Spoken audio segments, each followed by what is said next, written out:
شروع اللہ کا نام لے کر جو بڑا مہربان نہایت رحم والا ہے۔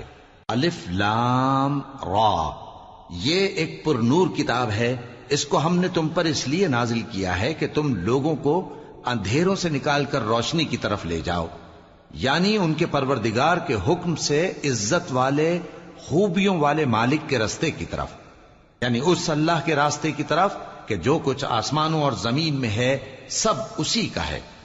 اور ان کافروں کے لیے عذاب شدید کی وجہ سے تباہی اور بربادی مقدر ہے، جو آخرت کے مقابلے میں دنیاوی زندگی کو پسند کرتے اور لوگوں کو اللہ کے راستے سے روکتے اور اس میں کجی چاہتے ہیں۔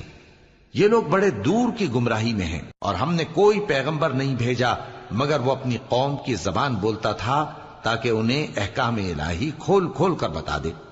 پھر اللہ جسے چاہتا ہے گمراہ رہنے دیتا ہے اور جسے چاہتا ہے ہدایت دیتا ہے، اور وہ غالب ہے، حکمت والا ہے۔ اور ہم نے موسیٰ کو اپنی نشانیاں دے کر بھیجا کہ اپنی قوم کو تاریکیوں سے نکال کر روشنی میں لے جاؤ اور ان کو اللہ کے دن یاد دلاؤ، اور اس میں ان لوگوں کے لیے جو صابر و شاکر ہیں نشانیاں ہیں۔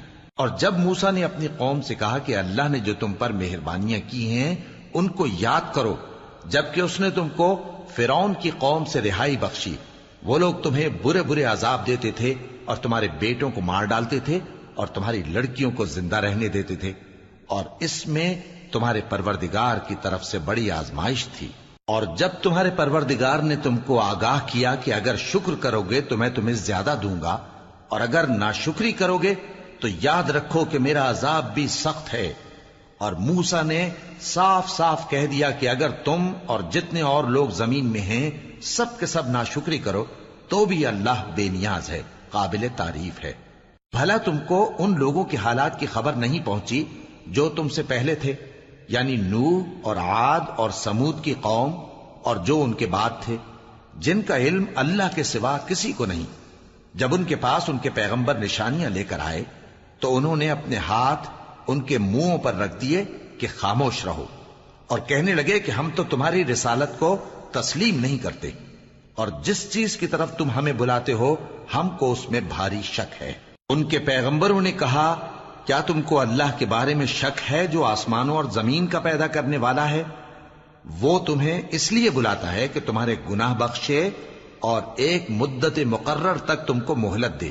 وہ بولے کہ تم تو ہمارے ہی جیسے آدمی ہو، تمہارا یہ منشا ہے کہ جن چیزوں کو ہمارے بڑے پوجتے رہے ہیں ان کے پوجنے سے تم ہمیں روک دو، تو اچھا کوئی کھلی دلیل لاؤ، یعنی معجزہ دکھاؤ۔ پیغمبروں نے ان سے کہا کہ ہاں ہم تمہارے ہی جیسے آدمی ہیں، لیکن اللہ اپنے بندوں میں سے جس پر چاہتا ہے نبوت کا احسان کرتا ہے، اور ہمارے اختیار کی بات نہیں کہ ہم اللہ کے حکم کے بغیر تم کو تمہاری فرمائش کے مطابق معجزہ دکھائیں۔ اور اللہ ہی پر مومنوں کو تو بھروسہ رکھنا چاہیے، اور ہم کیوں اللہ پر بھروسہ نہ رکھیں حالانکہ اس نے ہم کو ہمارے دین کے سیدھے رستے بتائے ہیں، اور جو تکلیفیں تم ہم کو دیتے ہو اس پر ہم صبر کریں گے، اور اہل توکل کو تو اللہ ہی پر بھروسہ رکھنا چاہیے۔ اور جو کافر تھے انہوں نے اپنے پیغمبروں سے کہا کہ یا تو ہم تم کو اپنے ملک سے باہر نکال دیں گے یا تم ہمارے مذہب میں واپس آ جاؤ۔ بس ان کے پروردگار نے ان کی طرف وحی بھیجی کہ ہم ظالموں کو ہلاک کر دیں گے اور ان کے بعد تم کو اس زمین میں آباد کر دیں گے۔ یہ اس شخص کے لیے ہے جو قیامت کے روز میرے سامنے کھڑے ہونے سے ڈرے اور میرے عذاب سے خوف کرے۔ اور پیغمبروں نے اللہ سے فتح چاہی اور ہر سرکش ضدی نامراد رہ گیا۔ اس کے پیچھے دوزخ ہے اور اسے پیپ والا پانی پلایا جائے گا، وہ اس کو گھونٹ گھونٹ کر کے پیے گا اور گلے سے نہیں اتار سکے گا، اور ہر طرف سے اسے موت آ رہی ہوگی مگر وہ مرنے میں نہیں آئے گا، اور اس کے بعد سخت عذاب ہوگا۔ جن لوگوں نے اپنے پروردگار سے کفر کیا ان کے اعمال کی مثال راکھ کی سی ہے کہ آندھی کے دن اس پر زور کی ہوا چلے جو اسے اڑا لے جائے۔